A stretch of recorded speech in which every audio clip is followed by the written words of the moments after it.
y no durar tanto en este tema. Muy bien. Pastor, dígame con su cabeza si ve la diapositiva. Dígame, hermana Selene, si ve la diapositiva, por favor.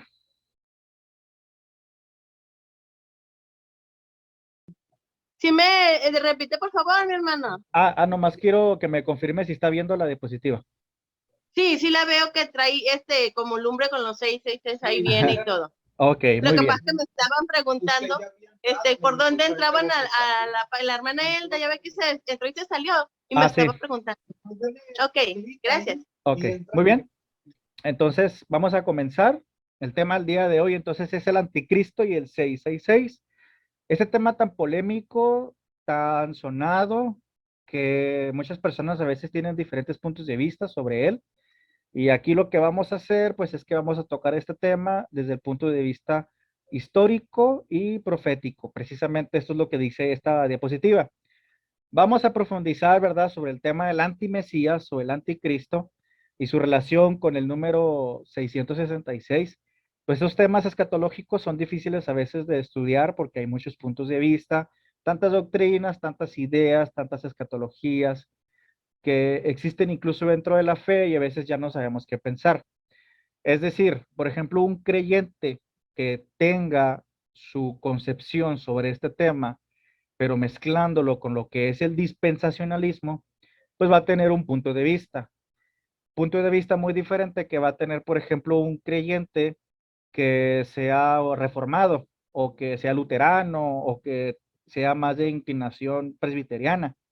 Y también, por ejemplo, una persona que creyente que conozca las raíces hebreas, pues va a tener también un punto de vista diferente, ¿verdad? O también dentro del mesianismo. Entonces, aquí lo que vamos a hacer es pues tratar de agarrar las cosas que sí son buenas o las cosas que sí son verdaderas y desechar lo que a lo mejor pudiera parecer como verdadero, pero a la luz de la historia y de la palabra, pues no cuadra. Y también, desde luego, desechar las creencias dispensacionalistas que a veces entran y quieren mezclar todo esto. Y también, por ejemplo, desechar que existen algunas personas, ¿verdad? Que, por ejemplo, conocen las raíces hebreas, pero tienen como que una postura pro-israelí o pro-sionista y también a veces sacan como que sus temas, refiriéndose al anticristo y muchas cosas que a veces andan por ahí por internet, que un tercer templo y muchas cosas que a veces uno se queda pensando y decimos, bueno, ¿será cierto, verdad? ¿Qué dice la escritura? ¿Realmente dice eso? Eso es lo que vamos a analizar. Entonces, como ya les comenté, pues vamos a ver este tema desde el punto de vista histórico y profético. Vamos a separar términos y vamos a aprender el verdadero significado del 666. Lucas 24:45 dice lo siguiente: entonces les abrió el entendimiento para que comprendiesen las escrituras. Este versículo es de cuando está caminando el Mesías con unas personas y que las personas no lo logran identificar y que iban tristes y que el Mesías les empieza, bueno, ellos le empiezan a decir a Yeshua, ¿verdad? La situación que pasó de la crucifixión y ya conforme fueron platicando y fueron avanzando, dice Lucas que ya después se les abrió el entendimiento para que comprendieran las escrituras y vieron que entonces la persona con la que estaban pues era el Mesías. De ahí agarré ese versículo, ¿verdad? Pero hay que agarrar este versículo donde dice, entonces le abrió el entendimiento para que comprendiesen las escrituras. Yo creo que esta es una tarea diaria que tenemos que hacer, el comprender las escrituras. Ahora, rápidamente, mitos y leyendas del número 666. Tantas cosas que se escuchan, tantas cosas que se hablan. Por ejemplo, aquí tengo una casa con el número 666, que hay personas que a este número pues le tienen miedo o pavor, de tal manera que si tu casa tiene ese número, vas corriendo a gobernación y ¿sabe qué? Cámbiamelo porque mi casa está maldita, nomás por el hecho de que tenga el 666. Hay testimonios de personas que han hecho esto, ¿verdad? Híjole, mi casa me tocó con ese número y veo cosas, veo duendes o veo cosas extrañas, voy a gobernación para que me cambie el número. Hay personas que nacen el 6 de junio y que nacieron, por ejemplo, en el 2006, ¿verdad? y que dicen, híjole, ya eres un maldito porque naciste en ese día y eres el hijo del diablo y pues qué mal para ti, ¿verdad? Hay personas, ¿verdad?, que también de alguna manera aman o idolatran ese número y hasta se lo tatúan y lo tienen ahí y andan por la calle creyéndose, pues, no sé, como si fueran los grandes rudos, satánicos, por así decirlo, pero hay gente también que sin saber qué significa, se lo tatúa. Y luego, por ejemplo, está la idea, ¿verdad?, de un chip que, pues, que el anticristo lo va a poner y que no vamos a poder comprar ni vender y que esa es la marca de la bestia y que el chip trae adentro el 666 y, bueno, mucha especulación que también se hace a veces sobre el chip. Y luego, por ejemplo, personas que en su matrícula del carro les tocó el 666 y por eso el carro ya está maldito. Y bueno, tantas cosas que a veces se escuchan por ahí de las personas que al ver este número, pues piensan que todo es maldito. El www, hay personas que alegan que esto es el verdadero 666. Y ya por último, les dejo de manera curiosa la bebida Monster. Hermano Pastor Ariel, dígame, aquí en la bebida que estoy poniendo, ¿cuál letra hebrea es la que usted alcanza a distinguir aquí en esta bebida? Porque estas, Es la letra Bab, que tiene el número 6. así es, Es el 666. así es, de alguna manera curiosa, ¿verdad? La empresa que hace esta bebida escogió la letra hebrea llamada Bab, que curiosamente es la sexta letra del abecedario y tiene su valor numérico como número 6. Entonces, pues aquí también hay, ¿verdad? Un misticismo de por qué a lo mejor esta empresa agarró exclusivamente ese número o esa letra hebrea para ponerla en su marca. Entonces, hoy vamos a, pues a saber realmente qué es el 666. Ahora, respecto a lo que es la numeración, pues no podemos hablar o no podemos dejar de lado el tema del anticristo. A lo largo de toda la historia, siempre el humano, el creyente, señalar, ha querido señalar o decir, miren, él es la bestia, ya sea Obama, ya sea Putin, ya sea Donald Trump, ya sea, por ejemplo, el presidente de Brasil, ya sea el ex primer ministro del Estado de Israel, Benjamín Netanyahu, ya sea el yerno, bueno, ya no es yerno porque se divorció de la hija de Trump, pero el ex yerno de Donald Trump, Jared Kushner, ¿verdad? Que todo el mundo decía que él era el anticristo, nomás por el hecho de que él practicaba judaísmo. Y luego aquí tenemos ahora a Joe Biden, ¿verdad? Y hasta hay personas que llegan a decir que Andrés Manuel es el anticristo. Entonces, siempre se ha querido buscar a alguien, echarle la culpa a alguien y señalarlo como anticristo. Y me faltan muchos personajes más, ¿verdad? Hay quienes hasta dicen que el rey de España y, bueno, infinidad de personajes. Entonces vamos a descartar todo esto y conforme vayamos avanzando vamos a ir entendiendo sobre la bestia, sobre el anticristo y sobre la marca. Ahora, rápidamente, ¿qué es lo que la mayoría de las iglesias reformadas piensan sobre el tema del anticristo? Bueno, ellos consideran que el anticristo va a ser un hombre, que va a ser una persona que apostatará de la fe, que usurpará el trono de Jesús o de Yeshua, y consideran que el anticristo es el papado y que la bestia pues es la iglesia católica. ¿Qué tan cierto hay de esto? Eso es lo que vamos a ver. ¿Qué tan mentira hay de esto? Eso también lo vamos a ver. Ahora, mientras las iglesias reformadas opinan eso, ¿qué dice las iglesias que abrazan el dispensacionalismo? Las iglesias que creen en el dispensacionalismo consideran que el anticristo va a ser un hombre, que él va a ser incrédulo o ateo, él no sería revelado hasta después del rapto, que él se sentará en un reconstruido templo en Jerusalén y hará un pacto de paz entre los judíos y los árabes, que él se sentará y en ese templo y se llamará a sí mismo Dios, que perseguirá y blasfemaría contra los santos y pues que quitaría el cristianismo del mundo, que incluso consideran que va a ser homosexual. Yo no sé de dónde sacan ellos esto, ¿verdad? Consideran que pues, va a ser una persona que va a negar totalmente a Dios y a Jesús. También dicen que va a matar a los dos testigos que vienen en Apocalipsis y que va a tener un gobierno mundial y que pondrá chips a todo el mundo. Entonces uno dice, bueno, ¿de dónde salió todo esto?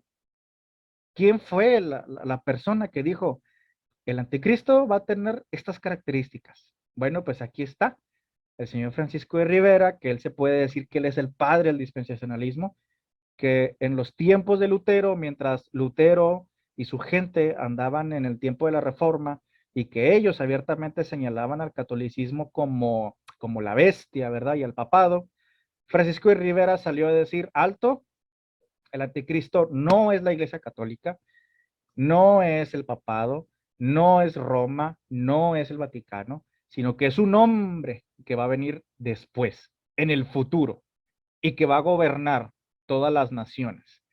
Y él es, de alguna manera, la persona que empieza a meter estos puntos que ya leí y que actualmente muchas iglesias abrazan toda esta creencia o todas estas características sobre un posible anticristo o un hombre que va a gobernar todo el mundo. Ahora, dentro de algunos movimientos también mesiánicos o de raíces hebreas, combinando la fe con el dispensacionalismo, también tienen esta cuestión, que consideran que el anticristo va a ser un hombre, que sería de la tribu de Dan, pero sería judío. O sea, aquí ya hay eh, una contradicción, porque si es de la tribu de Dan, entonces no es judío, sería danita. Y dicen, es que va a ser de la tribu de Dan. ¿Por qué? Porque en Apocalipsis, cuando se habla sobre el templo, y sobre las puertas, de las 12 puertas, no se menciona a la tribu de Dan. Y también una profecía que Jacobo habla sobre Dan, ¿verdad? En Génesis. Jacob, perdón. Y luego dicen, va a ser de la tribu de Dan, pero va a ser judío. Entonces, pues ahí no se contradicen. Y luego otro punto, ¿verdad? Que él se va a revelar a los 3 años y medio, bueno, teniendo en cuenta que están hablando de los 7 años y todo lo que habla el dispensacionalismo. Creen también lo mismo, ¿verdad? De que el anticristo se sentará en un templo reconstruido, el tercer templo, y se sentará y gobernará todo el mundo, que se llamará a sí mismo Dios o Elohim, que perseguirá y blasfemará contra los santos y abolirá la Torá, y que va a negar a Yeshua, igual va a matar a los dos testigos, igual va a conquistar el mundo, igual también el aspecto del pacto de paz y seguridad entre Israel y los países árabes. Y por último, hay una corriente dentro del mesianismo que considera que el Islam es el antimesías o el anticristo. Hay quienes también consideran que Mahoma era un anticristo. Entonces, pues bueno, ahorita lo que les estoy diciendo, hermanos, solamente es ideas que lanza la gente sobre el tema del anticristo y la bestia. Entonces, de todo esto que ya les estoy comentando, pues vamos a descubrir qué es verdad, qué es mentira, qué es este dogma, ¿verdad? ¿Qué es lo que el dispensacionalismo dice y cómo se contradice? Entonces, vamos a avanzar en este tema. Rápidamente le pido al pastor Ariel si me pudiera apoyar a leer estos versículos, donde pues vamos a separar términos. Por favor, pastor. Sí, todos, ¿verdad? Sí, todos, por favor. Perfecto. Primera de Juan 2:18. Hijitos, ya es la hora postrera, y según habéis oído que el antimesías viene, así han surgido ahora muchos antimesías, por lo cual sabemos que es la hora postrera. ¿Quién es el mentiroso sino el que niega que Yeshua es el Mesías? Este es el antimesías, el que niega al Padre y al Hijo. Y todo espíritu que no confiesa a Yeshua no procede de Elohim. Y este es el del antimesías, del que habéis oído que viene y ahora está ya en el mundo. Porque muchos engañadores han salido por el mundo que no confiesan a Yeshua el Mesías como venido en carne. Este es el engañador y el anticristo. Muchas gracias, pastor. Fíjense que Juan es muy práctico y él dice, hijitos, ahí han surgido muchos antimesías, ¿verdad? No está hablando específicamente de uno, sino que él está hablando de muchos. Y luego dice, ¿quién es el mentiroso? Sino el que niega a Yeshua como el Mesías y el que niega al Eterno. Y luego ya dice, ¿verdad? También todo espíritu que no confiese que Yeshua viene del Eterno, pues ese también es antimesías.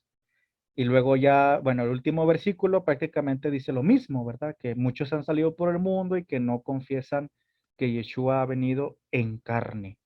Entonces ahorita a lo mejor a nosotros se nos puede venir muchas personas que hemos conocido en nuestro día a día, ya sea ateos, ya sea personas que a lo mejor están abrazando alguna religión, como por ejemplo, no sé, a lo mejor alguna persona que se cree budista, que se cree musulmán o que está agarrando cualquier otra ideología o filosofía, y que tú le hablas del Eterno, tú le hablas de Yeshua, ¿verdad? Y te dice, no, yo no creo en él, es una persona que no existió y viene aquí el negacionismo histórico, ¿verdad? Acerca de la persona de Yeshua. Pero aplicándolo al tiempo de Juan, es lo que vamos a estudiar. ¿Por qué Juan dice que hay muchos antimesías?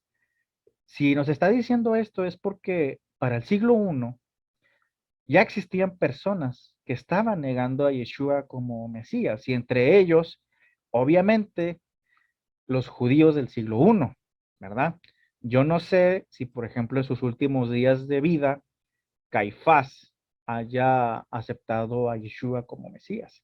Si no lo hizo durante toda su vida y siempre lo estuvo negando, entonces podríamos considerar que él fue un antimesías. Toda persona que se opone prácticamente al Mesías, a la fe, a no confesar que viene del Eterno, a no confesar que él es el Mesías, se le puede considerar un antimesías. Pero vamos a estudiar en el transcurso de la historia cómo han surgido personas, figuras que muy notoriamente han hecho esto. Entonces vamos rápidamente a separar los términos. Vamos a ver el término anticristo, anticristos en griego, que sería oponente del Mesías o persona que se opone al Mesías. Aquí el griego lo pone como oponente, cualquier persona que se oponga al Mesías. Cuando hablamos de bestias dentro de la escritura, en hebreo se maneja el término behema, que significa animal, bestia y fiera. Y cuando la Biblia nos habla de bestias, por ejemplo, cuando Daniel ve bestias, ¿a qué nos hace alusión? Hermana Norma Lilia, cuando usted lee Daniel y que Daniel dice, y vi esta bestia y que tenía dientes como de león y patas como de león y todo eso, ¿usted considera que se refiere a qué? O que la Biblia está haciendo alusión a qué, hermana.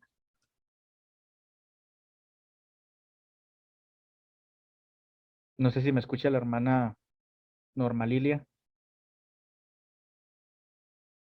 Ah, perdón, Norma Romero, disculpe. Es que me equivoqué de nombre.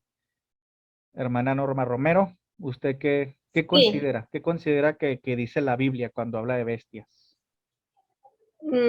bueno, cuando habla de bestia, pues bueno, yo sí considero Sí, lo que hace alusión al anticristo, pero por ejemplo, pero Daniel. también considero que hace alusión a los imperios que han estado a través de la historia oprimiendo al pueblo de Israel Ok, y que son en contra de las leyes de Dios, los imperios en Babilonia, el imperio romano, el imperio persa, o sea, los imperios que se levantaron en contra de la palabra de Dios. así es. Sí, así es. Tiene razón, hermana. Cuando la Biblia habla sobre bestias, se está refiriendo a imperios, se está refiriendo a reinos. Eh, ¿Y quién es el que gobierna o quién es la cabeza de un imperio o de un reino? Pues obviamente un rey o un líder. Entonces, fíjense cómo, por ejemplo, Daniel 7:17 en la Reina Valera dice Daniel que estas 4 bestias, las que Daniel ve, son 4 reyes. La Reina Valera lo pone como reyes que se levantarán en la tierra. Sin embargo, otras Biblias, como por ejemplo la Kadosh, pone, ¿verdad? Estas 4 bestias son reinos que se levantarán en la tierra. Entonces uno puede decir, o son reinos o son reyes. Es prácticamente lo mismo, porque si está hablando de reinos, obviamente hay una persona que gobierna ese reino o que dirige ese reino. Pero si nos vamos más por la idea de que cuando está hablando de bestias se refiere a todo lo que es un imperio y todo lo que conlleva un imperio. Entonces, rápidamente vamos a ver personajes que hicieron esto, precisamente. Y el primero, que incluso muchos historiadores consideran que es el primer rey sobre la tierra, Nimrod, que Génesis 10:8 dice lo siguiente: Cus también engendró a Nimrod, el cual comenzó a ser poderoso en la tierra. Génesis 10:9 dice, él fue intrépido, cazador, enfrentado al Eterno. Por esto dice, como Nimrod, intrépido, cazador, enfrentado al Eterno.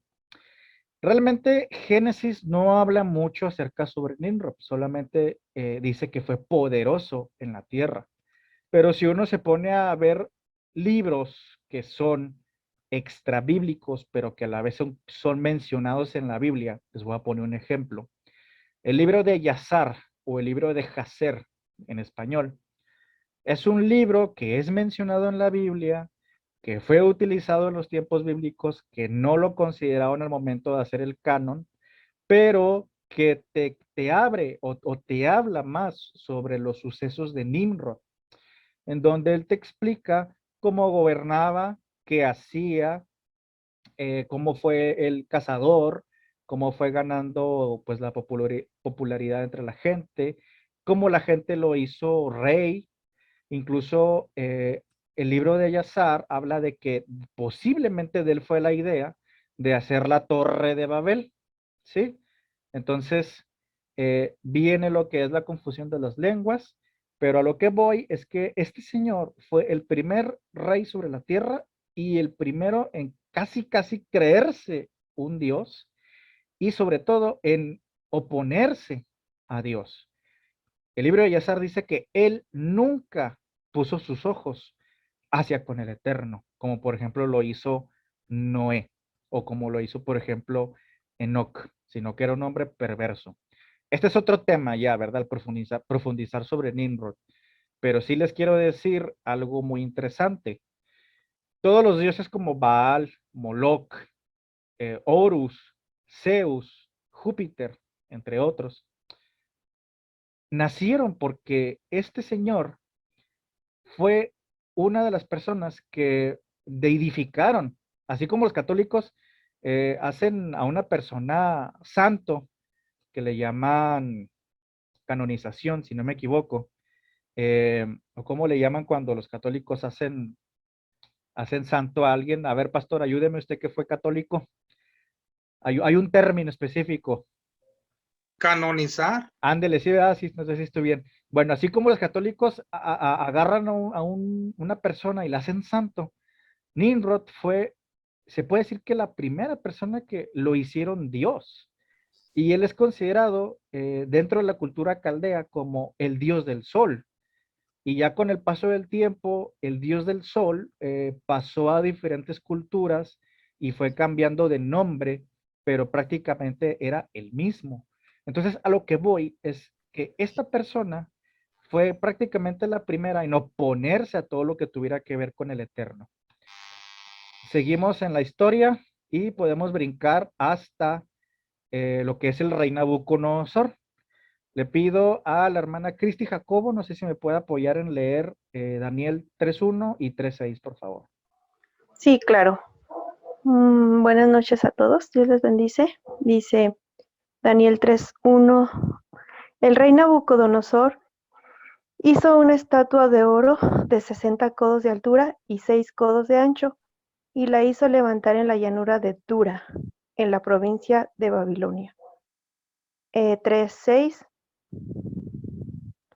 el que no se postre en adoración en la misma hora será arrojado dentro del horno de fuego abrasador. Muchas gracias, hermana. Bueno, todos De conocemos nada. todos conocemos la historia de Nabucodonosor.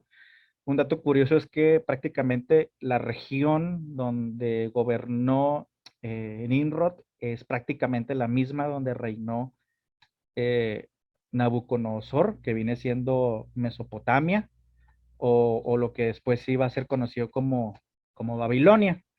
Entonces, todos sabemos, ¿verdad?, lo que hizo este hombre acerca de erigir una, una estatua y decir que el que no lo adore, pues va al fuego. Y también conocemos la historia de cómo los tres jóvenes que estaban con Daniel eh, no cayeron en esto, ¿verdad? De hacer la adoración. Y bueno, ya conocemos la historia. Llama la atención que en el libro de Daniel, Nabucodonosor llega a un punto en el que sí llega a la conciencia de que hay un Dios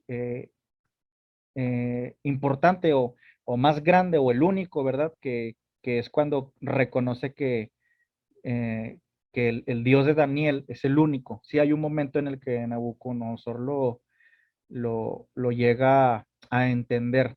Pero volviendo al tema, pues es una persona que también se opuso a todo lo que fuera la creencia del Eterno, o por ejemplo la fe de Daniel, de tal manera que hasta le cambió el nombre, y bueno, ya conocemos la historia. Seguimos. Otros personajes que se opusieron a la fe o al Eterno fue, por ejemplo, Alejandro Magno, que pues él, para empezar, él se creía el hijo de Dios. Él decía que él era el hijo de Dios, hablando de Zeus, y que cuando llegó su imperio a lo que es el reino de Judá, pues nosotros conocemos la historia, ¿verdad? Cómo hubo una persecución, cómo hubo eh, reprimimiento, una opresión hacia los judíos. Y luego viene este señor, Antíoco Epífanes, que conocemos la historia, por ejemplo, de Hanukkah, ¿verdad? Que este señor, pues, sacrificaba cerdos en el templo y él se oponía a todo lo que tuviera que ver con la fe. Y este señor, pues prácticamente, él se creía también una especie de Dios y todos conocemos la historia acerca de Hanukkah, cómo fue limpiado el templo. Entonces, podemos decir que dentro de la cultura o del imperio griego, pues también vienen estos personajes, Alejandro Magno creyéndose hijo de Dios y Antíoco Epífanes, pues haciendo actos eran considerados abominables dentro del templo que estaba en Jerusalén.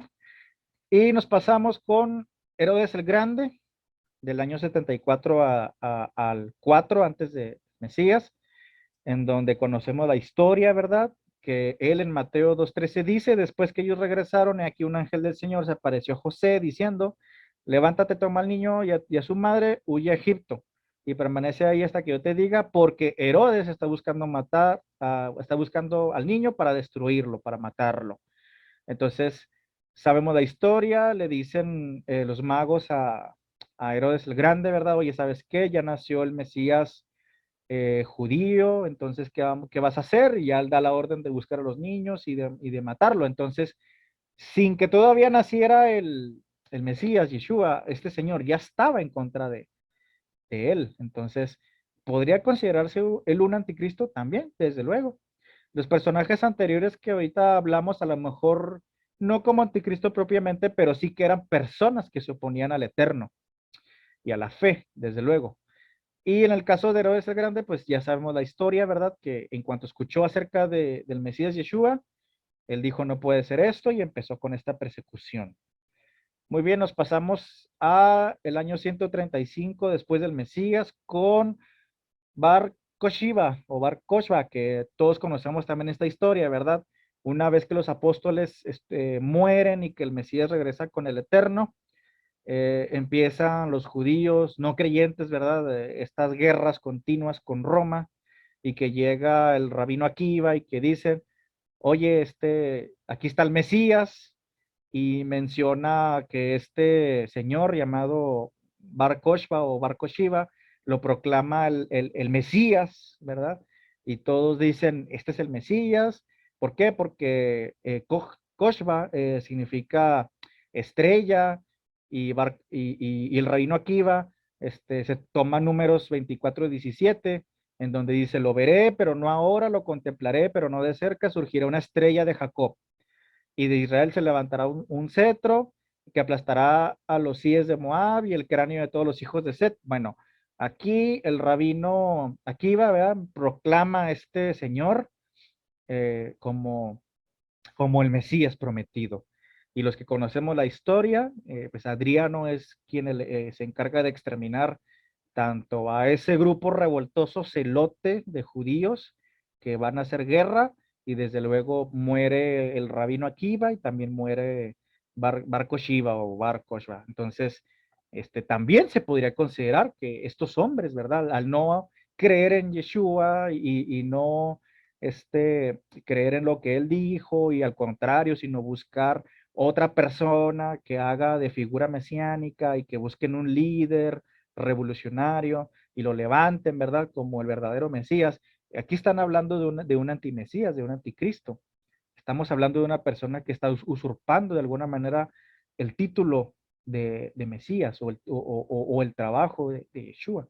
Entonces es importante saber que después de Yeshua existieron muchos más como este señor que empezaron a proclamar otros Mesías, pero siempre con una visión de derrotar a Roma.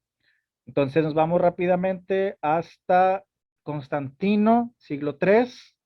Todos conocemos también la historia, ¿verdad? Que él fue prácticamente quien creó la religión de lo que hoy conocemos como el catolicismo, que los anteriores emperadores, si bien estaban persiguiendo a los creyentes y también a los judíos, llega el momento en el que Constantino dice, a ver, vamos a hacer que toda el imperio romano sea cristiano, ¿verdad?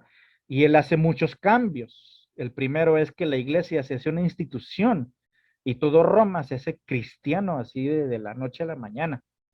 Los obispos pues eran ordenados, ¿verdad? Por Roma, y estos eran pues filósofos, no eran ni siquiera creyentes en Yeshua o ni siquiera tenían conocimiento de la Torá, sino que porque consideraban que ya era una persona letrada o filósofa, ya, órale, ya eres obispo ordenado por Roma.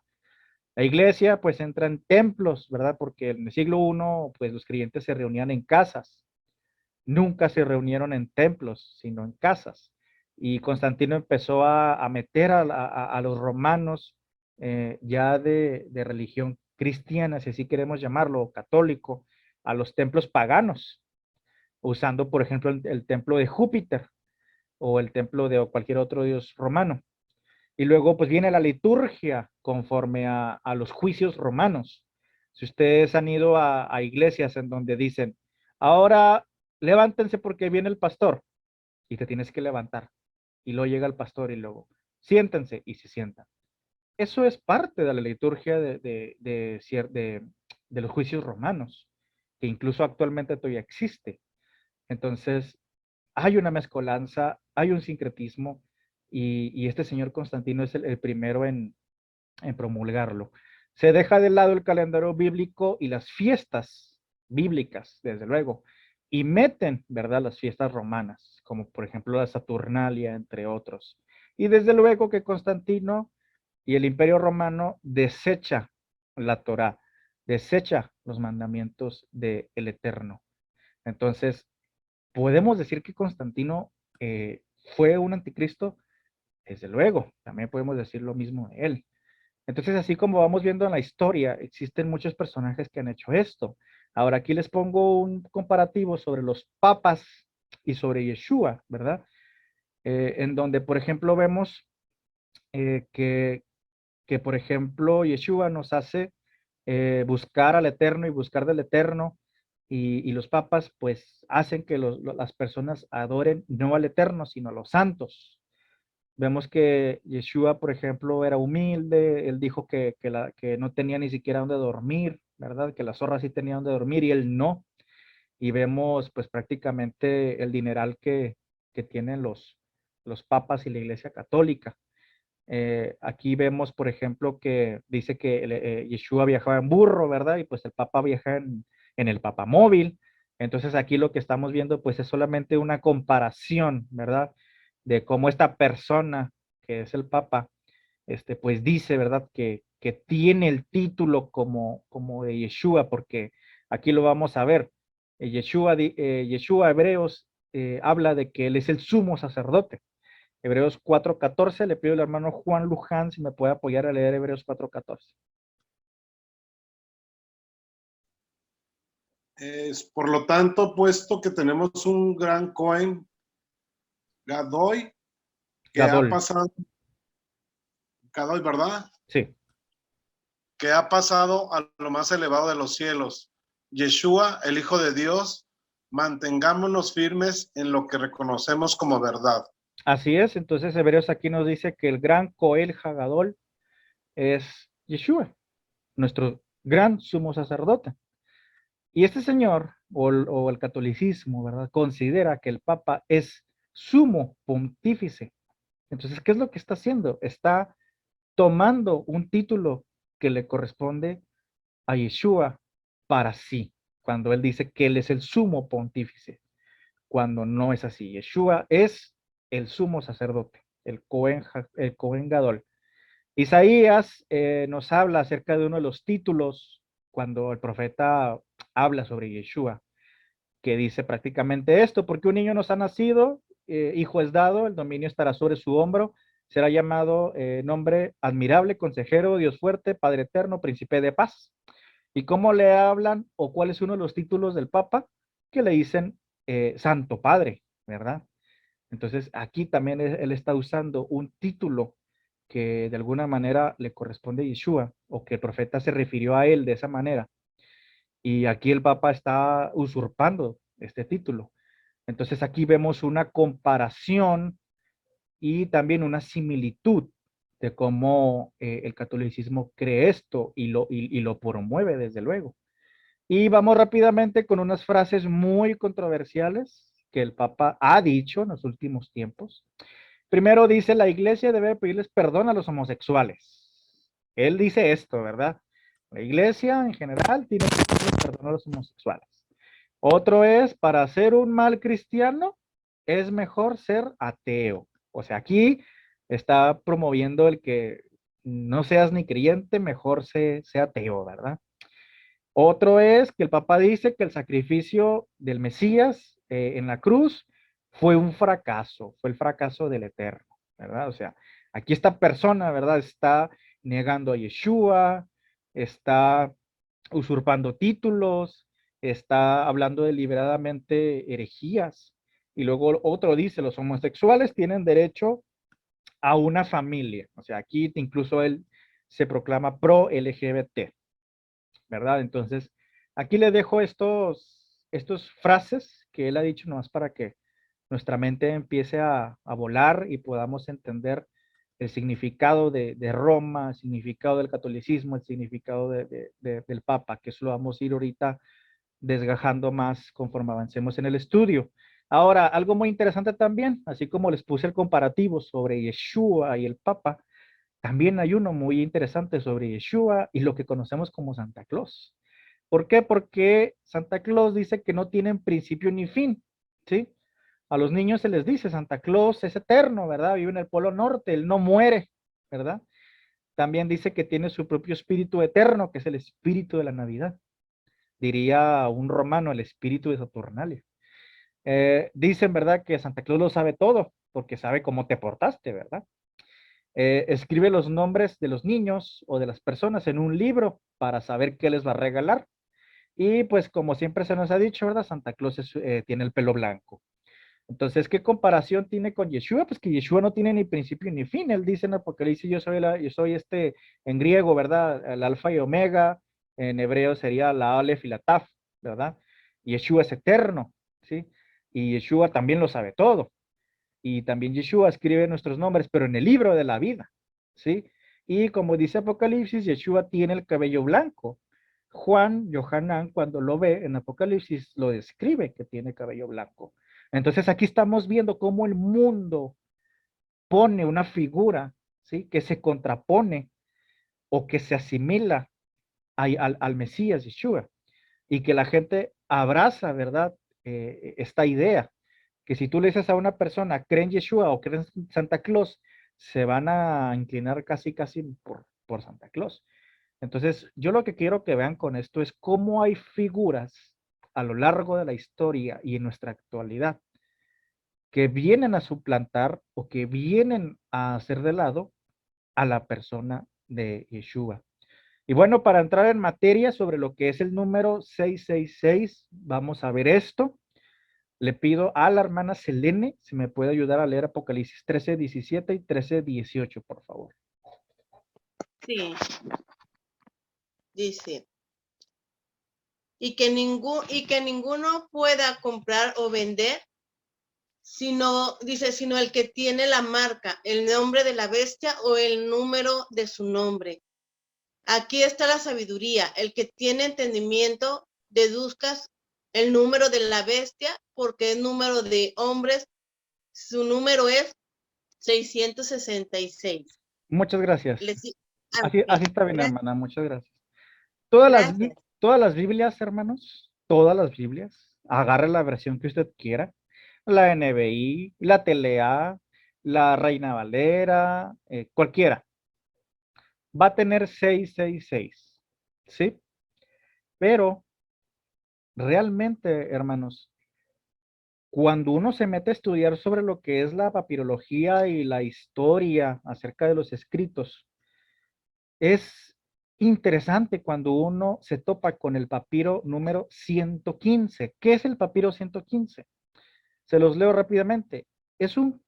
Consiste en 26 fragmentos de un códice que contiene partes del libro de Revelación o de Apocalipsis.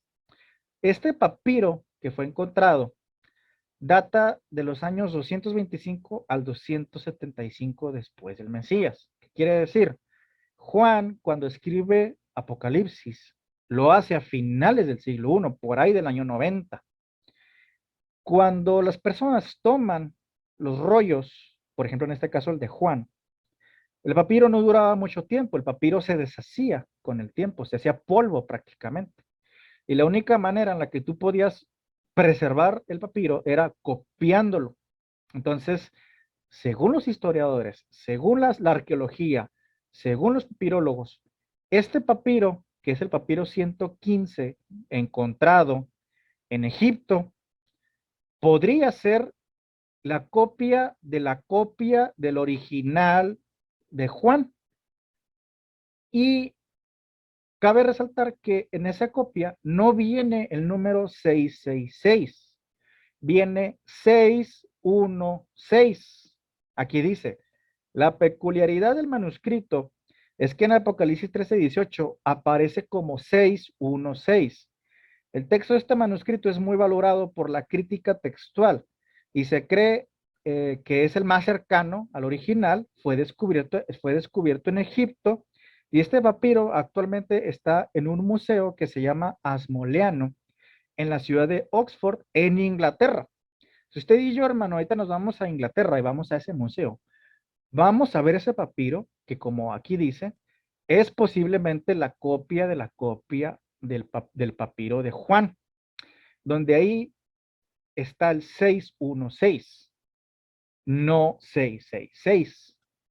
Y usted ahorita en este momento puede decir, ah, caray, ¿qué pasó aquí, verdad? O sea, ¿por qué Juan no puso 666, sino 616? Vamos a descubrir qué es el 616. Le comento rápidamente, mis hermanos, un poco de historia. Nerón, que fue un emperador de Roma, él, por ahí de los años más o menos 62, 63, 64 más o menos, sucedió un incendio en todo Roma, en donde él echó la culpa a los creyentes. Y a partir de ahí empezó una persecución y una matanza general hacia los creyentes que vivían tanto en Roma, y poco a poco empezó esta planeación de ir a invadir Jerusalén, lo que conocemos después como la destrucción de Jerusalén en el año 70. Entonces, aquí se cumple lo que Yeshua les dijo a los apóstoles, ¿verdad? Cuando vean a la abominación de la desolación cerca de la ciudad, huyan a los montes y váyanse, ¿verdad? Entonces, conocemos la historia, mueren los apóstoles, el templo es destruido por medio del general Tito, llega después de Nerón otro emperador llamado Domiciano, el cual él quiso recuperar las tradiciones y la adoración a los dioses paganos y romanos. Y también él lo hizo más, quiso hacer más dura la persecución hacia los creyentes. Incluso él mismo llegó a pensar que él era un dios. Levantó una estatua, así como lo hizo Nabucodonosor, para que la adoraran. Y los romanos a él lo llegaron a apodar la bestia. Y Domiciano, él decía, a mí me van a llamar Jocurios Kaiser, que esto significa el gran señor César. Ahora, 616, ¿cómo se escribe en griego? ¿Cómo lo escribió Juan en griego? Aquí está, 616, que sería X, y una aparente C de casa. Aquí está también la foto de cómo se ve en el papiro 115. La letra que parece X se llama G y tiene un valor de 600. La letra que parece una I en griego es la letra iota y tiene un valor de 10. Y la última letra, que parece una C de casa, pero se llama capa final, esta letra ya no existe en el actual griego, sino que desapareció, pero tenía el valor numérico de 6. Ahora, 616, como se los estoy mostrando en griego, que aquí está en rojo, pasado al latín, es decir, con la numerología que usaba el Imperio Romano, viene este acróstico, que es Dominatus César Xti Violenter Interfereti, que este título que estoy poniendo aquí en rojo sería como el nombre completo de Domiciano. Domiciano, el cual ya vimos que fue un emperador que empezó a perseguir más a los cristianos, bueno, a los creyentes, que comenzó a hacer todo este tipo de adoración nuevamente hacia los dioses paganos, y que la gente, los mismos romanos, le llamaban la bestia. Juan le tocó verlo, o si no verlo, vivir su tiempo de dominio, que Juan, si fue enviado a la isla de Patmos, fue precisamente porque Domiciano tenía esta ley de que los hombres ancianos se fueran presos a una isla llamada Patmos. Entonces, Juan, cuando escribe 616, literalmente él está diciendo que Domiciano es la bestia. Ahora, ¿cómo es que se llegó a este número? Bueno, saben mis hermanos que en el siglo I y en siglos posteriores, dentro de los idiomas, el hebreo, el arameo, el griego y lo que posteriormente también sería el latín, se usaban las letras como números. Los números que conocemos, 1, 2, 3, 4, son números arábicos, que estos llegarían después. Pero todos sabemos que el hebreo, por ejemplo, cada letra tiene un valor numérico. Entonces, si bien esta es una herramienta que actualmente se conoce como gematría y que es usada en las sinagogas actuales para estudiar la Torá u otro tipo de cosas como el Talmud, en los tiempos de los apóstoles, en tiempos de Yeshua, sí se utilizaba esta herramienta que, como les comento, se conoce como gematría. Pero hay que entender que en el siglo I, toda persona conocía el valor numérico de su nombre. Domiciano, en este caso Juan, cuando él escribe el 616, es porque él sabe cuál es el valor numérico de Domiciano. Y cuando él dice en Apocalipsis, el que tiene entendimiento deduzca el número de la bestia, es porque tenías que tener un conocimiento previo acerca de cómo sacar el cifrado de los nombres y de los números. No cualquier persona podía hacer esto, sino que tenías que tener cierto conocimiento, ¿verdad? Entonces Juan por eso dice, es el número de un hombre, el número de una persona, y es el 616. En el papiro 115 ya vimos, 616. Ahora, vamos a hacer un ensayo, vamos a hacer un ejemplo de lo que es la gematría. Ahí les va, mis hermanos. Aquí está mi nombre, Israel, en hebreo, ¿sí? Y aquí les puse abajo cada letra o el nombre de cada letra en hebreo. Si leyendo si leyendo de aquí para acá es Israel, la primera letra es Yod y tiene un valor de 10. La segunda letra sería la Shin y tiene un valor de 300. La tercera sería la Resh, que tiene un valor de 200. Esta sería la Aleph, que tiene un valor de 1. Y la última es Lamed, que tiene un valor de 30. Entonces, hermanos, mi nombre, Israel, en hebreo, ¿cuál es mi valor numérico? Ayúdenme, hermanos, vamos a hacer la suma. 10 más 300 más 200 más 1 más 30. Ok, miren, hermanos, 541 sería el número numérico de mi nombre. Y si yo viviera en el siglo I, a mí me podían decir, oye, Israel, por mi nombre, ¿verdad? O también pueden referirme a mí por el número, el valor de las letras hebreas que tiene mi nombre.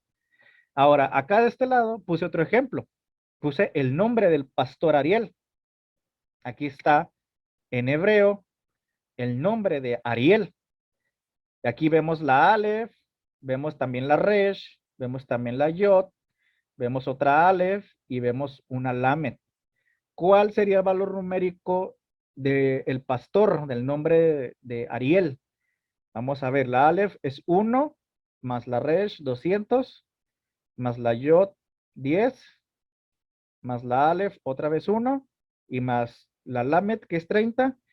Pastor, su número es 242, ¿sí?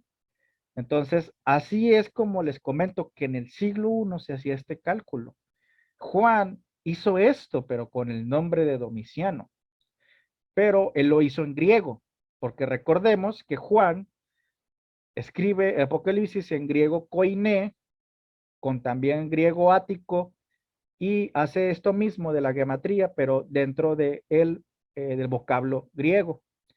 Ahora, ya conociendo sobre Domiciano y sobre el 616, ¿cómo fue que llegamos del 616 al 666? Les comento rápidamente, si bien el apóstol Juan apuntó, ¿verdad?, a Domiciano como la bestia, los copistas de los siglos posteriores siguieron cambiando los números. Por ejemplo, el papiro 142 de Apocalipsis, que es posterior al 115, viene no el número 616, sino 516, que según los historiadores consideran que apunta a otro emperador romano llamado Adriano. ¿Y qué hizo Adriano?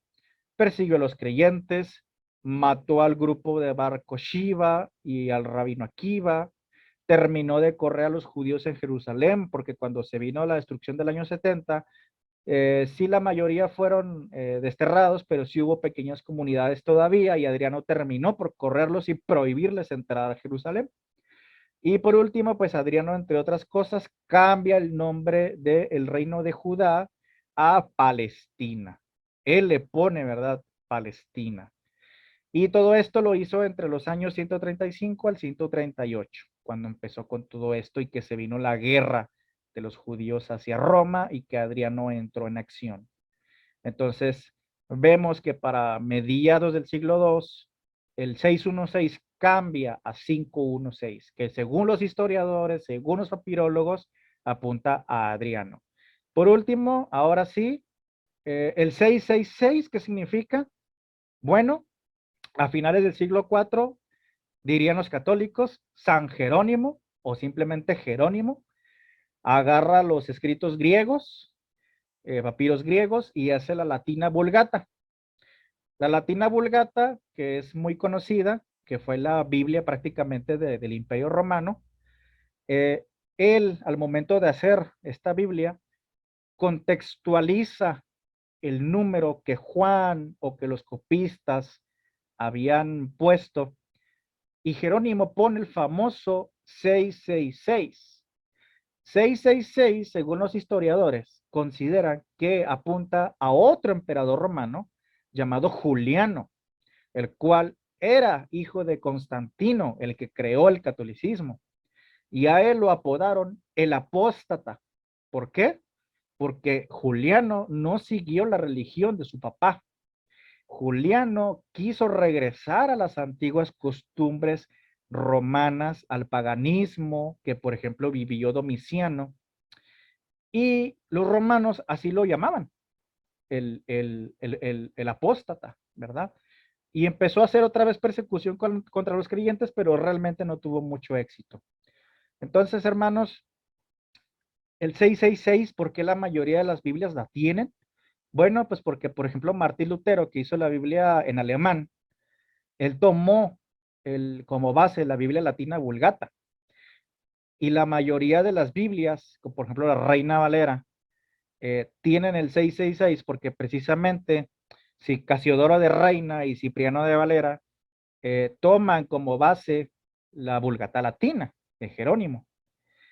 Sin embargo, con el descubrimiento que hubo en el año 1948 de los rollos del Mar Muerto, se encontraron papiros hebreos sobre salmos, sobre los profetas, sobre la Torá, y las instituciones bíblicas, que son las encargadas de hacer las Biblias, han tratado de hacer Biblias más apegadas al original, a las copias de las copias de las copias del original, del hebreo, del arameo, del griego, dejando de lado el latín.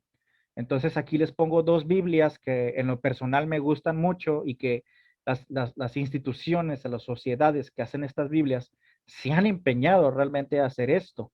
Una de ellas es la Biblia textual. Hay Biblia textual número 1, 2 y 3 y 4.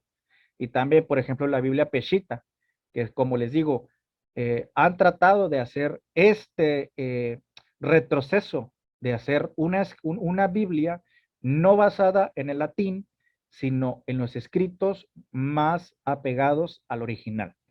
Y por último, mis hermanos, ya casi terminamos, vamos a ver el tema de las bestias, el tema de la estatua que ve Nabucodonosor, que todos sabemos que la cabeza, ¿verdad?, de oro, y el león que ve Daniel, en Daniel 7, pueden leerlo en su casa después, apunta a que el primer imperio sobre la tierra es Babilonia.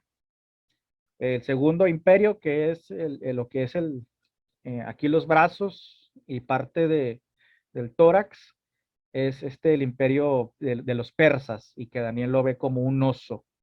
Y luego, por ejemplo, el imperio, ¿verdad?, de lo que es así como el faldón, que es de bronce, es el imperio de Grecia, y que Daniel lo ve como un leopardo con alas y con dos cabezas, si no me equivoco. Y por último, lo que es las piernas de hierro, que hace alusión a Roma, y los pies, que hacen alusión a una mezcolanza de hierro y de barro, y que Daniel no ve una bestia referente a Roma, sino que ve una cuarta bestia que dice que es la combinación de muchas. Ahorita vamos a ver los versículos. Pero es importante ver que mientras Nabucodonosor vio 5 imperios de alguna manera, el babilonio, el persa, Grecia, Roma, y luego ve una Roma dividida, pero aquí como una mezcolanza incluso de imperios. Daniel solamente ve 4 bestias, ¿sí? Y dice que la última tiene similitudes a las otras. Ahorita vamos a ver los versículos. Aquí están. Le pido por favor a la hermana Cristi Jacobo si me pudiera ayudar a leer Daniel 7:7 y Daniel 7:8, por favor.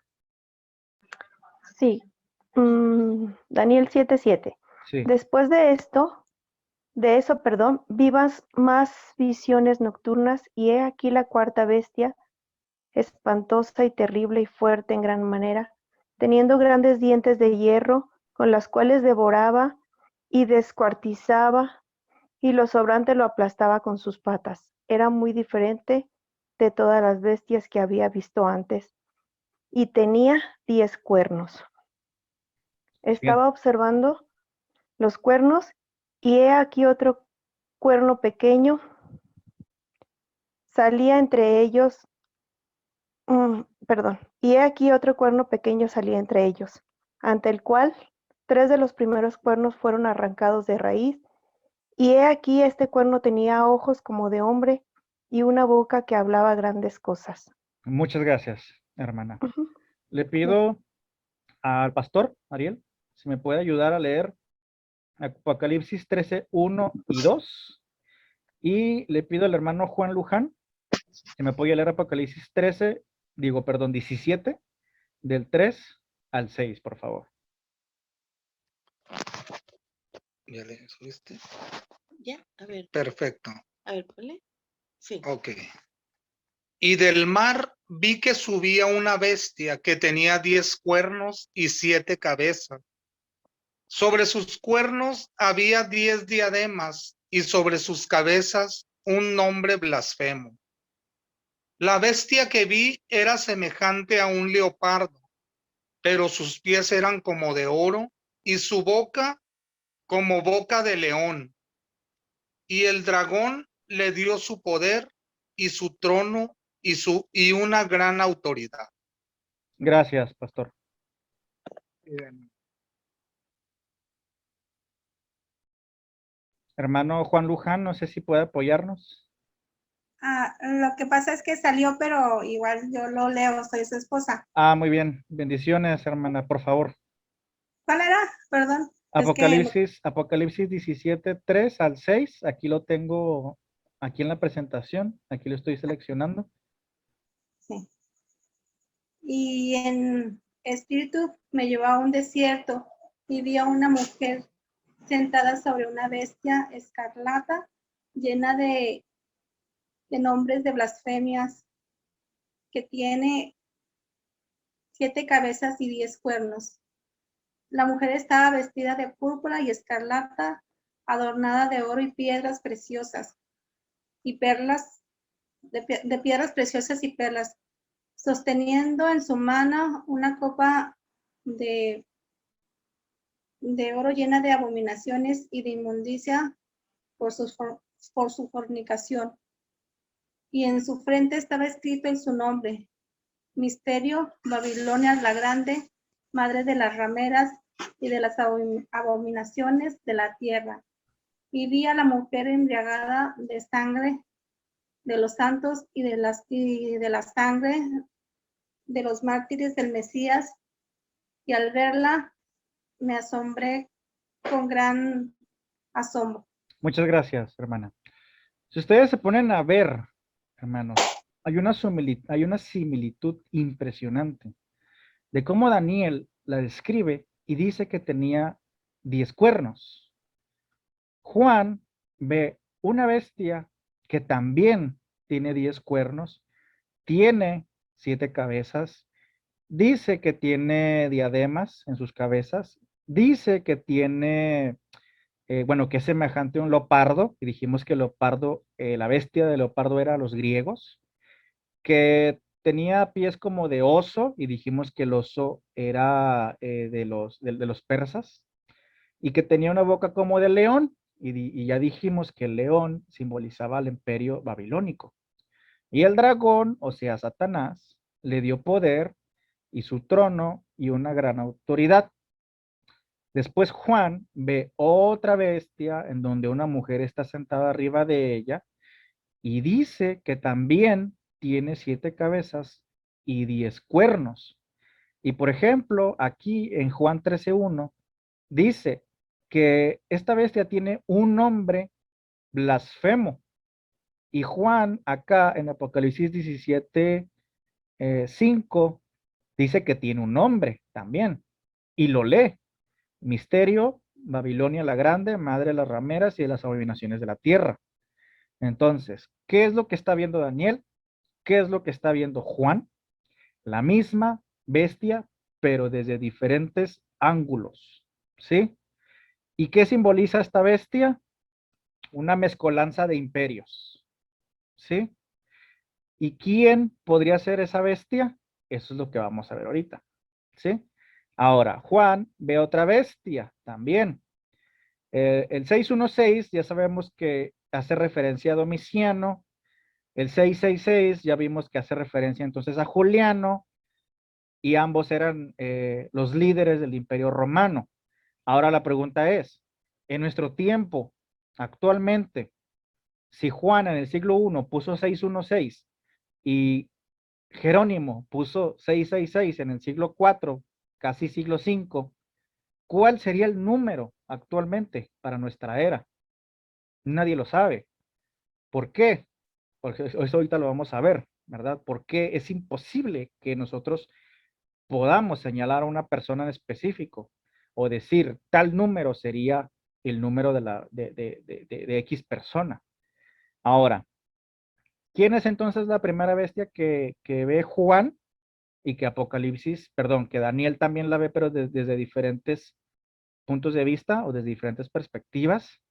Hermanos, se puede decir que todo lo que tenga que ver con Roma, Vaticano, Roma, el imperio, la cultura, el hecho de que, por ejemplo, América es un continente que tiene muchas tradiciones católicas, el hecho de que mucha de nuestra cultura o mucho de las cosas que hacemos proviene de los romanos o proviene del catolicismo, y que el catolicismo o que Roma es una mezcolanza de otros imperios que ya vimos en el texto, ¿verdad? Porque Juan, al ver la bestia, dice que tiene partes de otras bestias.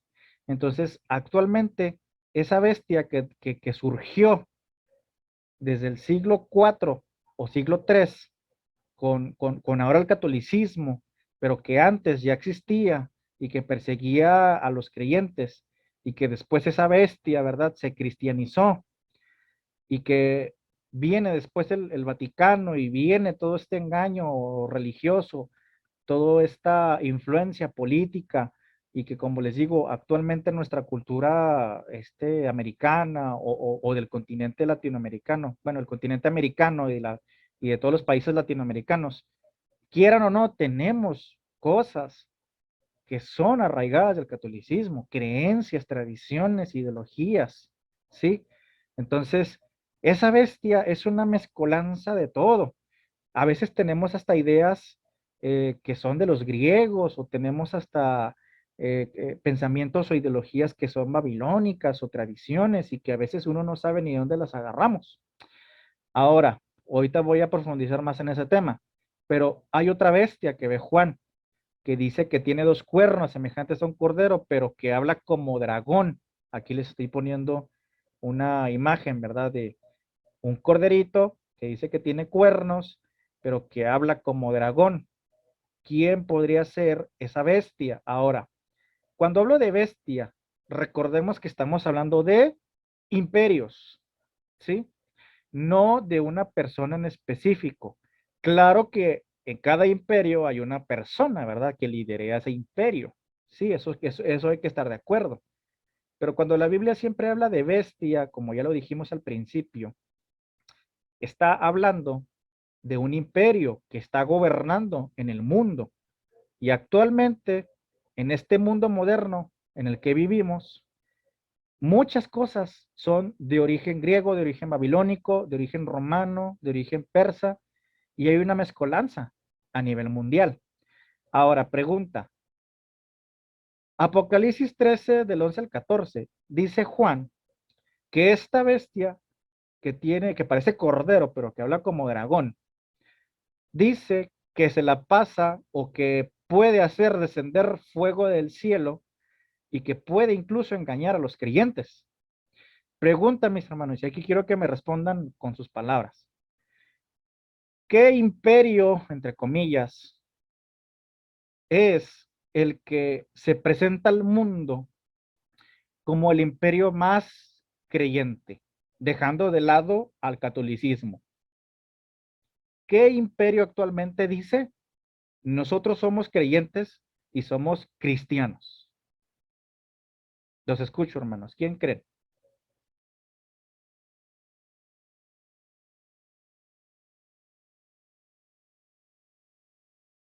A ver, hermano Pastor Ariel. Ahí lo estoy viendo como que, dígame. A ver, Estados Unidos. Así es, Estados Unidos. Y Estados Unidos y sus iglesias neopentecostales, que se la pasan Sí. gritando, fuego, y fuego, y más fuego, y milagros, y falsos milagros, ¿sí?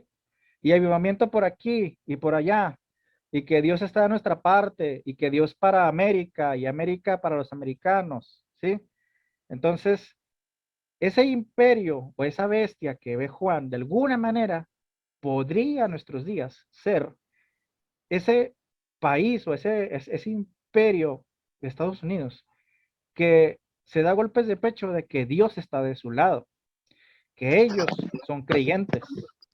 Y realmente, si uno se pone a pensar, la gran mayoría de las doctrinas, ya sea dispensacionalismo, ya sea, por ejemplo, lo que es las iglesias de la prosperidad, ya sea las iglesias neopentecostales que andan haciendo ahí todo ese tipo de cosas que vomito santo y que le hacen como perros. Y bueno, ya tuvimos ese estudio, ¿verdad? Acerca de las falsas manifestaciones del Ruach HaKodesh.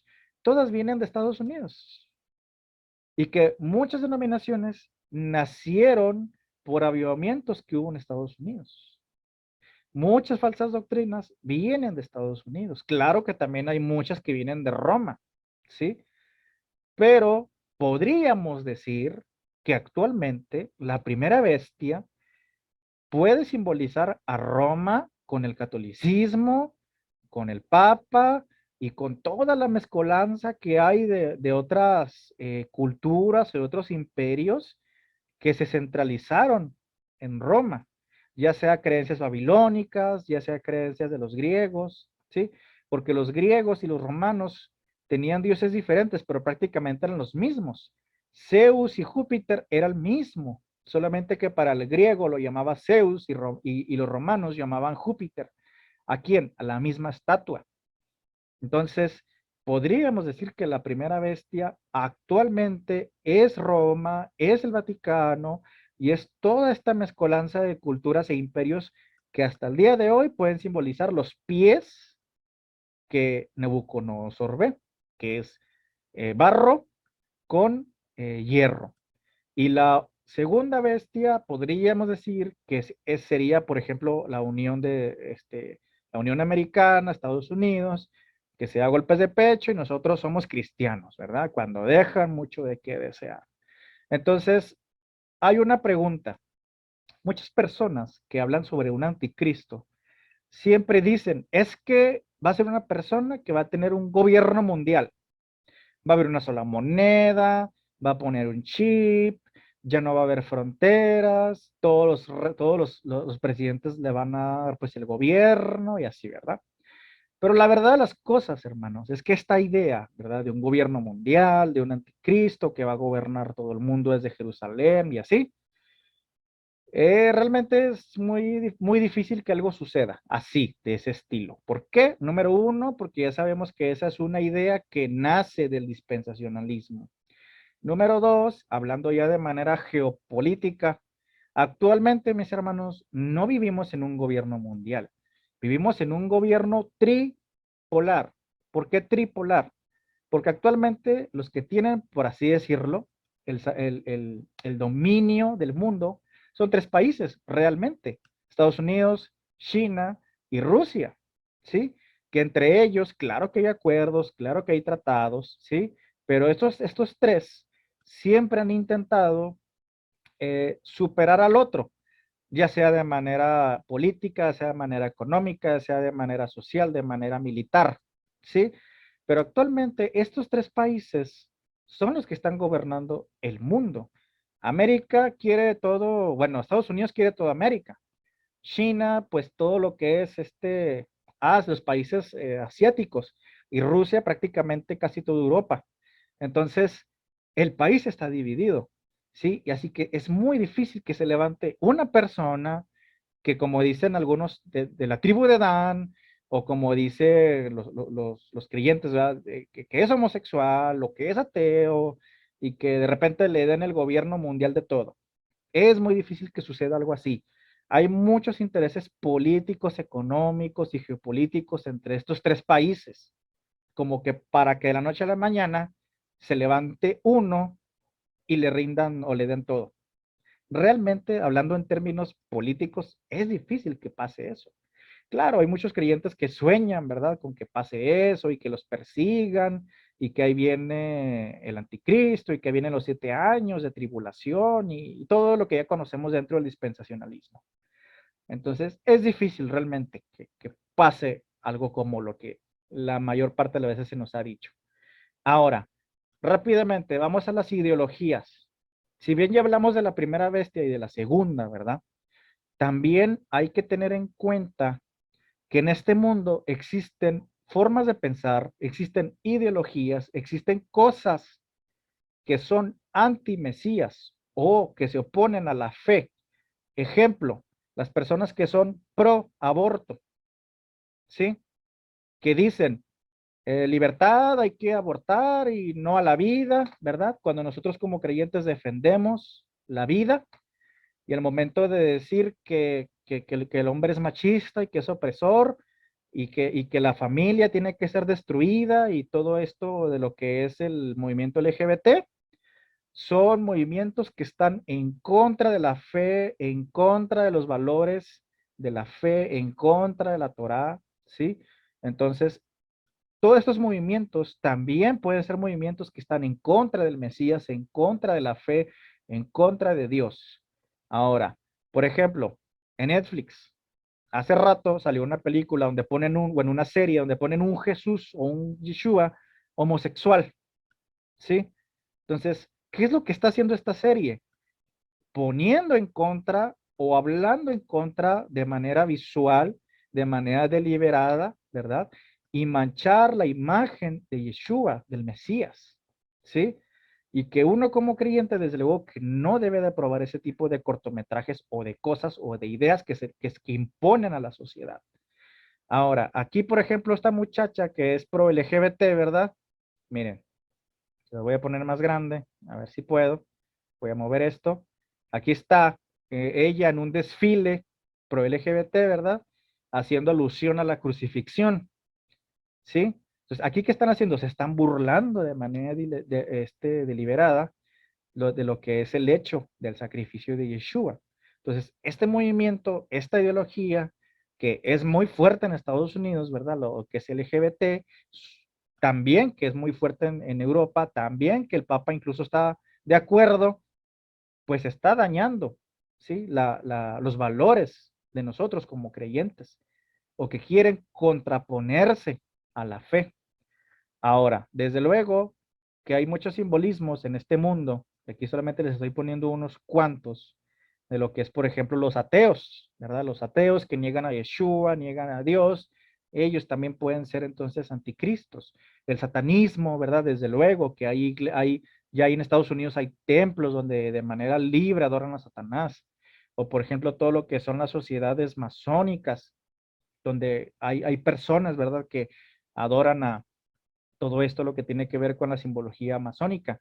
Y por último, a muchos a lo mejor no les puede gustar, pero de alguna manera el hexagrama o la estrella, la mal llamada estrella de David, que queramos o no, llama la atención porque tiene 6 puntas, tiene seis triángulos y tiene un hexágono adentro, que de alguna manera puede simbolizar 666. No estoy diciendo que la estrella de David o la mal llamada estrella de David sea la marca de la bestia, no, pero sí hay que saber que este símbolo es utilizado en muchas culturas, es utilizado en la brujería, es utilizado dentro de la masonería y no es un símbolo para nada bueno, ¿sí? Después podríamos hacer un estudio profundizando la historia de este símbolo.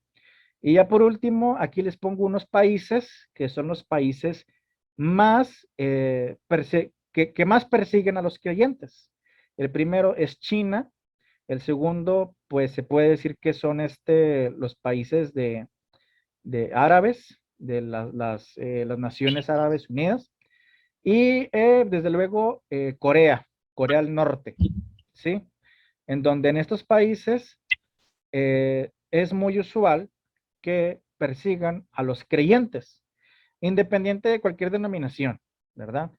En China realmente yo he visto noticias donde lanzan casi Biblias desde los cielos y les caen a los chinos y pues han quemado iglesias realmente en China. Los árabes, bueno, pues los árabes también sabemos que han perseguido mucho a los creyentes y en Corea del Norte, olvídense, si se encuentran con un creyente, lo matan, fusilado.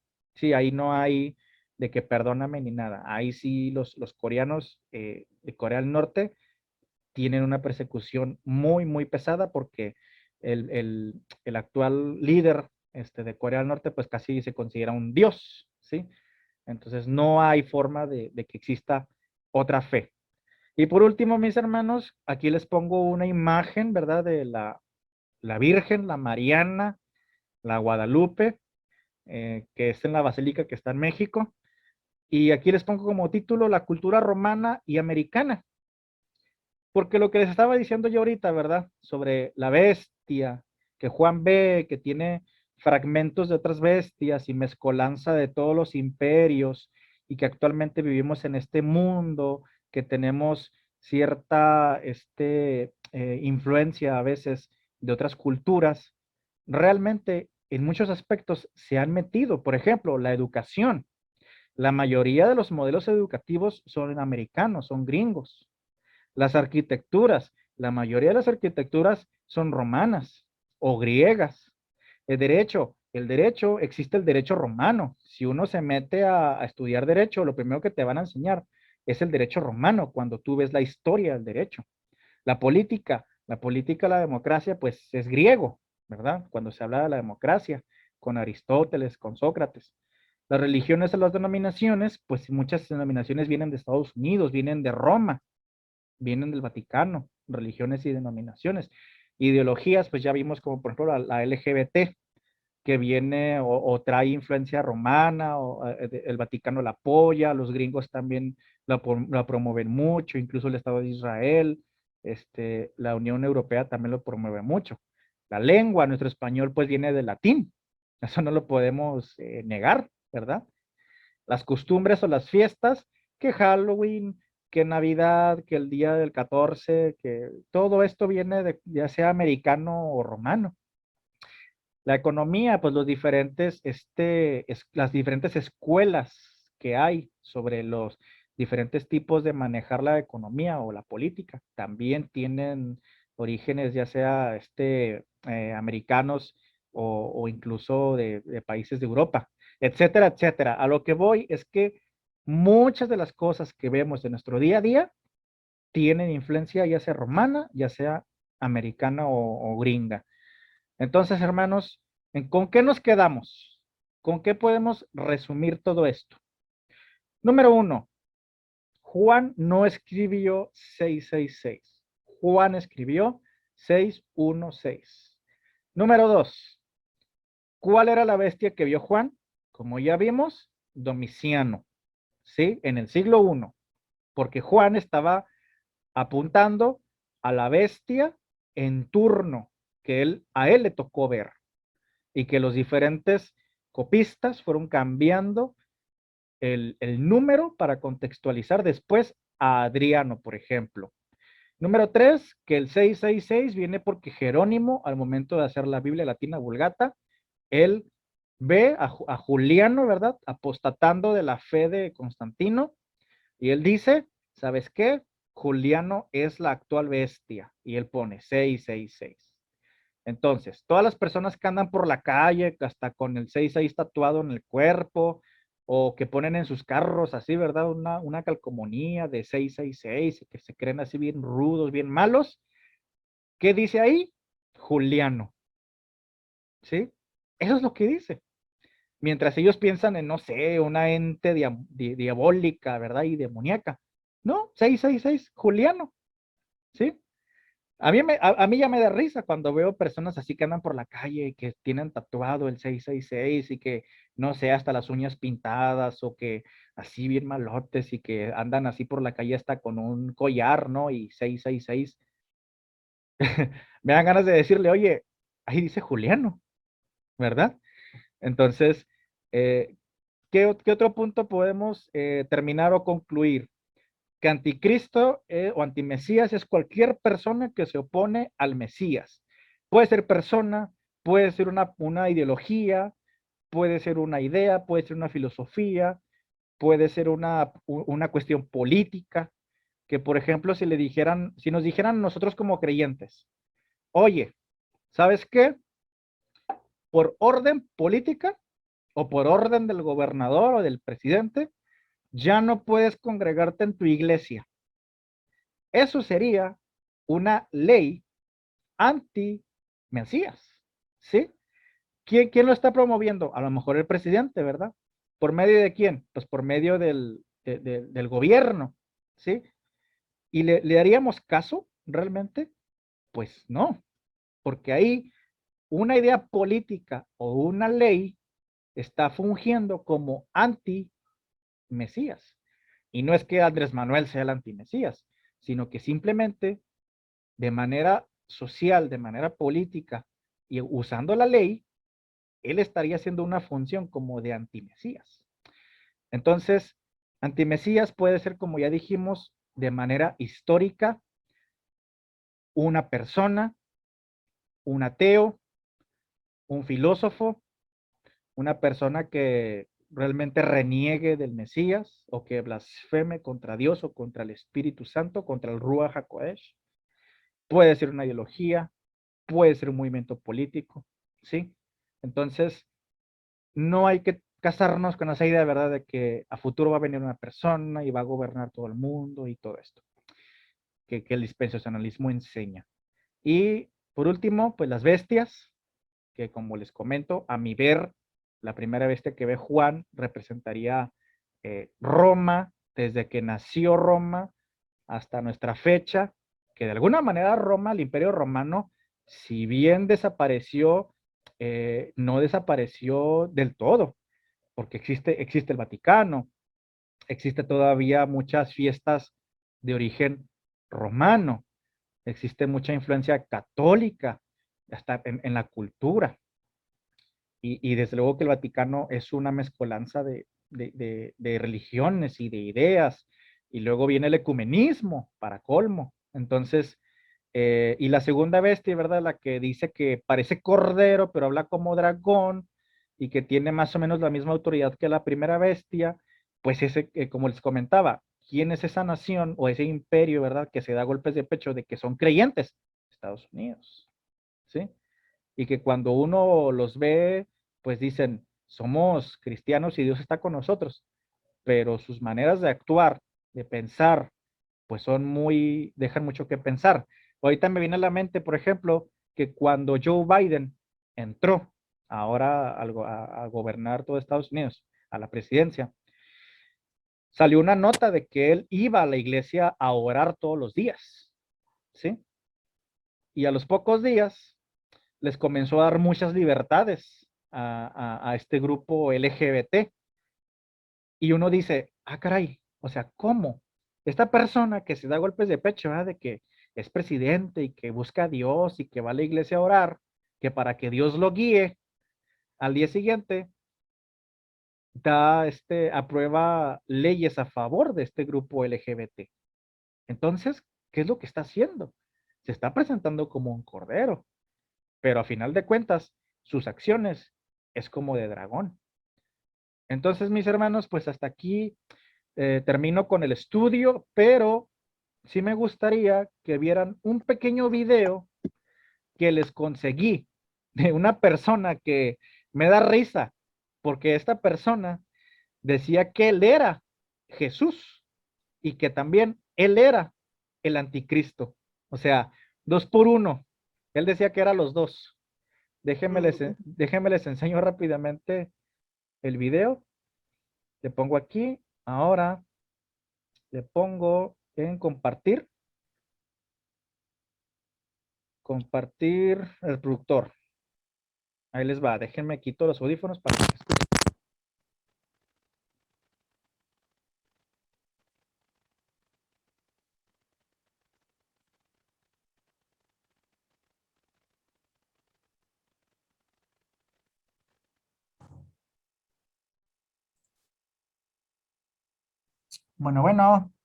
Bueno.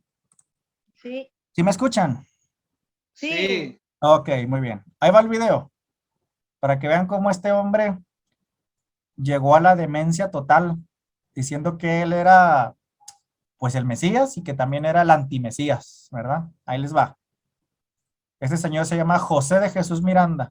Algunos a lo mejor lo conocieron en su momento. Ahí va. Tanto, yo no soy Jesucristo hombre porque tiraron una moneda y me cayó encima en Ponce, Puerto Rico. No, yo vengo escogido desde antes. ¿Le suena esta cara? Es José Luis de Jesús Miranda, el líder del grupo Creciendo en Gracia, que tiene seguidores en todo el continente americano y que asegura que es el Hijo de Dios, el segundo Mesías. La ideología de Miranda, quien afirma que tuvo una revelación en 1973, se resume en que con la muerte de Cristo el pecado se borró para siempre y que los sentimientos de culpa que según él inculca sobre todo la Iglesia Católica no tienen sentido. Azteca América entrevistó recientemente en exclusiva a Miranda durante uno de sus viajes a Houston. Según nos dijo, el 666 que llevan sus discípulos no identifica al diablo, sino que se diseñó para señalarle a él como Cristo hombre. Al líder del grupo no le basta con una marca, él tiene dos. ¿Nos puede mostrar uno de los dos, si sería tan amable? 666. Ese es el número de José Luis de Jesús. Otra de las ideas que predica Creciendo en Gracia es que sus miembros forman una super raza que, por ejemplo, no necesita cuidados médicos al enfermarse. Yo no voy a hospitales, yo no tengo seguro médico y yo tengo el mismo cuerpo que tienen ellos. Yo me enfermo, a mí me dan de todo lo que te da a ti. ¿Cómo se recupera? Me recupero con la confesión. O sea, nosotros activamos la vida de Jesús que está en nuestro cuerpo físico. Pero muchos creen que este hombre no es trigo limpio y más bien le consideran un embaucador que se está haciendo rico a base de lavarle el cerebro a miles de personas confundidas. Se le atribuye una fortuna personal de millones de dólares, no sé cuántos. ¿Eso es verdad? ¿Usted es millonario? Los millones que pasan a mi ministerio no los manejo yo. Los maneja el Departamento de Finanzas. Un departamento de finanzas al que, por cierto, el Servicio de Impuestos de Estados Unidos ya le ha llamado la atención por tener las cuentas poco claras. Y de todas formas, no se crean que el hombre pasa hambre, porque su sueldo más de uno lo querría. Actualmente, oficialmente, son $20,000 al mes. Y desde luego una entrevista con Miranda no estaría completa si no se le preguntase por el Vaticano. Según dice literalmente, la mentira empezó en Roma y la llamada Santa Sede ha creado normas absurdas para quienes quieren ser líderes religiosos. El desorden de la Iglesia Católica se debe a que tiene una doctrina de demonios. El celibato para mí, eso es de hombre, es demoníaco. En definitiva, así es y así habla este hombre a quien seguramente ha visto antes en televisión, pero de quien quizás aún no sabía mucho. El tiempo dirá si es un farsante, un iluminado o quién sabe si resulta que tiene razón. Por ahora lo que sí sabemos es que es noticia. Álvaro Ortiz, Fuerza Informativa Azteca. Bendecido. Gracias. Esta es la congregación de los anticristos. ¿Podemos decir que usted es la bestia? ¿El anticristo? El anticristo, Jesucristo hombre, es lo mismo. Luego dijo que él era la encarnación de San Pablo. Luego dijo que era el Espíritu Santo. Y luego dijo que él era Jesucristo. No puede ser Jesucristo y ser el anticristo a la vez. Es algo que él tendría que explicar de su propia mente, porque no hay versos bíblicos para tratar ese tema. Además de proclamarse como el anticristo, José Luis de Jesús hizo otro anuncio. 666. Mira, eso es un orgullo para nosotros. Para validar su idea, se mandó a tatuar los números en sus brazos. El tema de hoy es La última autoproclamación del señor José Luis de Jesús Miranda no ha desengañado a sus seguidores. Todo lo contrario. Muchos de los que lo apoyan se han hecho tatuar en alguna parte de su cuerpo la señal simbólica de la bestia, el número 666, y también las letras SSS, que significan salvo, siempre salvo. Para mí es un privilegio estar apoyando al Rey de Reyes y Señor de Señores, al mismo Jesucristo hombre, José Luis de Jesús Miranda. ¿Cómo ven, mis hermanos, a este hombre que, por cierto, ya murió? ¿Sí? Si se ponen a ver, él murió de una enfermedad que prácticamente quedó en los huesos. Él quedó así como si le hubieran chupado prácticamente y murió, ¿verdad? Y este hombre, pues, como ya vimos, a su gente la tatuaba con el 666, que como ya vimos, pues significa Juliano, ¿verdad? Dentro de lo que es el cálculo de la gematría, tanto en el latín, por ejemplo, o en el griego. Y pues él decía que él era, pues, Jesús y que también él era el anticristo a la vez. Entonces era, pues, como quien dice, su él y su anti-él al mismo tiempo. Y pues bueno, como les digo, este hombre ya murió. Y para terminar y pasar a las preguntas y respuestas, hermanos, les quiero poner un pequeño fragmento de una cadena de televisión israelí, en donde hacen burla y mofa del sacrificio del Mesías. Ahí va. זה לקיים יחסי מין עם גולל, זה לקיים יחסי מין עם גויה. זה לא דבר שלא אני ולא אתה רוצים כמובן. אני רוצה שהילדים שלי יאכלו תבלחות ויהיו גויים. משעמם לי כאן טופי, אני רוצה לגור בשוויץ עם גויה ולאכול תבלחות כל היום. טוב שוקי, אם אתה כל כך אוהב את ישו, אז אתה תשחק את ישו.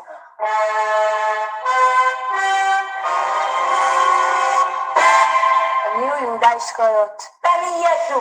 אני רוצה שכולכם תהפכו לנוצרים, ותאכלו חזיר וטבלרון, ויהיה לכם כיף. אתם רוצים הצופים בבית? בגלל זה אני אצלוב אותך. איך אתה מעז להטיף ליהודים התמימים? אלוהים! למה עזבתני? אתה נאצי ישו, אתה נאצי! טופי! לא, טופי, אני מפחד! אני הלכתי על המים, אני הפכתי צרצרים לעוגה! לא! אני מה ישו? זו טעות! אני משה רבנו! אל תתני במסמרים, טופי, לא! זה רק אחת, מחדל! לא! טופי! אלוהים! לא!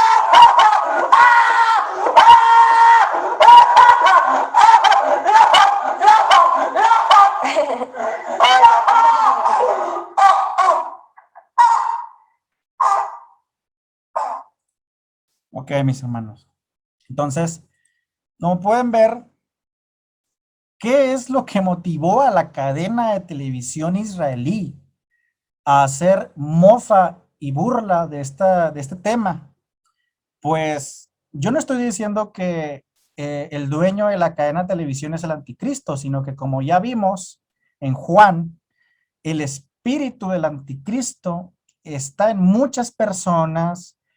Como ya vimos, puede ser una ideología, puede ser un pensamiento, puede ser una filosofía, puede ser una política, puede ser, como ya vimos incluso en Netflix, esta serie, ¿verdad? Donde ponen a un Yeshua homosexual.